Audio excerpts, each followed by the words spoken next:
Hey there guys, this is Cole. Welcome back to another video. Now, I did record a review to this channel and I did set a premiere on my YouTube channel for October, but I wasn't necessarily proud of how that review turned out, so, I just decided to delete that review and redo it, and, I will finish this review and then set a premiere for October on the channel for my Halloween horror movie reviews, but yeah. Anyways, guys, this is Cole, and I want to welcome you guys back to another episode of, I want to welcome you to Halloween Horror Movie Reviews, Season 1, Episode 7, and today's movie I'll be reviewing is the 1954 creature feature movie, Creature from the Black Lagoon, which is a Universal classic monster movie, and I will be filming this review in black and white because, well, it's a classic black and white movie, so I figured why not do that for the review to add to the vintage look, but yeah. So what is the plot to the 1954 creature feature movie, The Creature from the Black Lagoon? Well, the plot of the movie is as follows. Remnants of a mysterious animal have come to light in a remote jungle, and a group of scientists intend to determine if the find is an anomaly of evidence of an undiscovered beast. But the terrain is nothing compared to the danger posed by an otherworldly being that endangers their work and their lives. So that's a basic plot synopsis to this movie without giving too much away, and so yeah, now, how was this movie received? Well, when Creature from the Black Lagoon was released in the US on February 12th of 1954, it received positive reviews from critics and audiences, making $1.3 million worldwide off a $650,000 budget. And it was so popular that this movie had 2 sequels, right after it. Which I will review the sequels for October, just not right away because there's other videos I want to do before then. As for my reaction to the movie, yeah, Creature from the Black Lagoon is a great movie, and of the classic Universal monster movies, the black and white ones, this is easily my favorite. Now, do not get me wrong, movies like Frankenstein with Boris Karloff and Dracula with Bela Lugosi, those are good movies, and the original Invisible Man from the 1930s, but I honestly just like this the most of all of them. But yeah, without further ado, let's get into my review. The movie starts off where we are introduced to a group of 4 scientists named David Reed, played by Richard Carlson, and Carl Mia, played by Antonio Morano, Mark Williams, played by Richard Denning, and Dr. Edward Thompson, played by Richard Carlson, who all play a big role in the movie. Oh, and I forgot to bring this up, but I'm such a big fan of this movie, Creature from the Black Lagoon. I actually own an 8-inch tall figure of the creature in this box, and then as you can see, it's on the back. And then I own this movie on 3 different formats. I own it on DVD because I bought this movie in 2021 and watched it for the first time and really liked it. But then in 2023, I bought this Blu-ray collection, which comes with, yes, it comes with Creature from the Black Lagoon, but it also comes with Frankenstein and Bride of Frankenstein, which I did not own at the time. And then I have it in like this big 30-movie collection of Universal classic monsters where it even comes with sequels of The Creature from the Black Lagoon. But anyways, let's get back to the review. Like I said, we're introduced to a group of the 4 scientists who do play a major role in the movie. So we're introduced to them early on in the movie, and early on in the movie, they discover a fossil of a half-human, half-fish hand. And they are not sure what species it belongs to. Like, some of them believe it might be a fish man, but the others are not so convinced. These group of scientists and the main character, Kay Lawrence, who is played by Julia Adams, she decides to go alongside them on this expedition to see if they can figure out what this creature is and if it even still exists.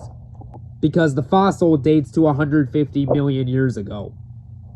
I will say, for a movie that came out in 1954 and is rated G, There definitely are some intense scenes. Like, for instance, when this movie hits the 11-minute mark, there's a part where one of the explorers is inside of his own tent. Now, we don't see the creature fully, but we do see the creature stick its hand inside of the tent, and then the camera cuts to the guy inside of the tent staring at it. Then we hear the guy's horrifying scream.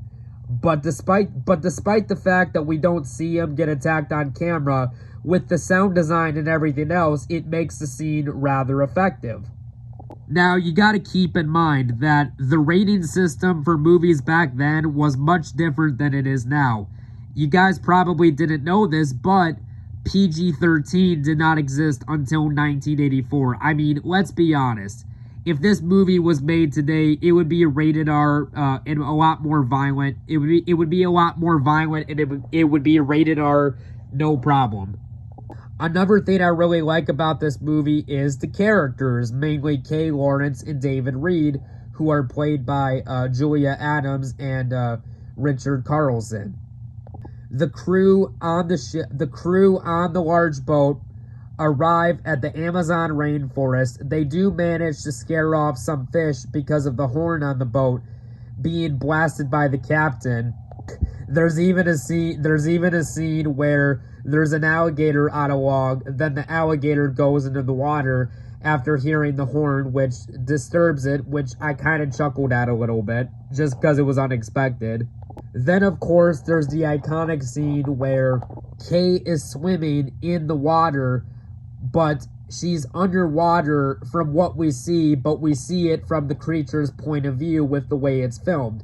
And there's even a scene where Kay swims back up to the surface and her head is sticking out of the water, but then the creature's hand touches her feet, but then the creature goes back underwater and Kay looks around uncomfortably, because something touched her feet and she doesn't know what it was, and then Kay decides to swim back to the boat and climbs on top of it.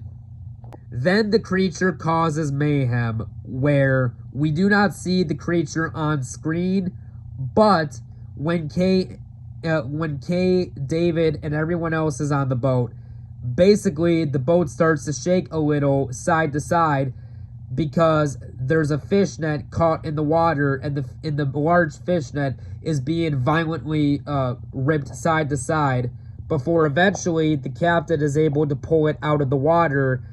And the fishing net is useless because there's a giant hole in it, but they do find a little tiny fragment, about this big with the creature's claw attached to it.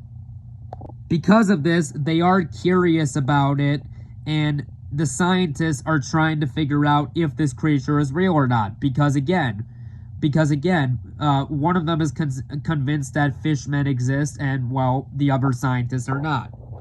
And I will say, this is definitely an important movie, because without this movie, you would not have had the 1975 movie Jaws, which the 1975 killer shark movie Jaws, directed by Steven Spielberg, which 50 years later, Jaws is widely regarded as one of the best movies of all time by both critics and audiences, which I definitely agree with. This movie was directed by a guy named Jack Arnold, who after this, he would go on to direct the 1955 sequel to this movie, Revenge of the Creature, which is a pretty good sequel, and then the 1955 movie Tarantula, which I've not yet seen, but I have heard good things about it, so I would like to check that movie out someday. And one thing I will say is that Jack Arnold, he knocked it out of the park with this movie in terms of his directing style and everything.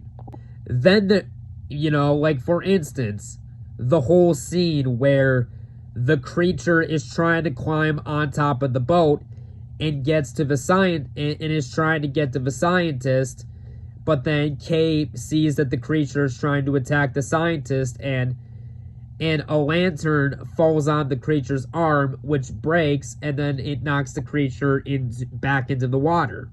Later on in the movie, Dr. Edward Thompson, when he's on the boat, the creature gets on top of the boat to basically attack Dr. Edward Thompson. But to get the creature off Dr. Edward, Kay Lawrence, the main character, throws a lantern and smashes it over the creature's body, which starts the monster on fire. Then the creature jumps back into the water. Near the end of the movie, the creature kidnaps Kay and takes her to its cave. Then her love interest, David Reed, comes to her rescue and is fighting off the creature. Nothing works after 3 attempts. Then 2 of David's men, 2 of the scientists, shoot at the creature. The creature then runs out of the cave. Then the creature walks to the lake. Then the creature falls in the water, passes out, sinks to the bottom, and the movie's over. So yeah, at the end of the day, I really like this movie. Like I said, this is my favorite of the classic Universal monster movies, and definitely a movie I would recommend checking out this October season if you haven't seen it. Especially if you are a fan of creature feature movies like Jaws and stuff like that. So yeah. On a scale of 1 to 10, I am going to give Creature from the Black Lagoon a 9 out of 10. So, yeah. Anyways, guys, thanks for watching my review. And, yeah, we'll catch you guys for the next one later.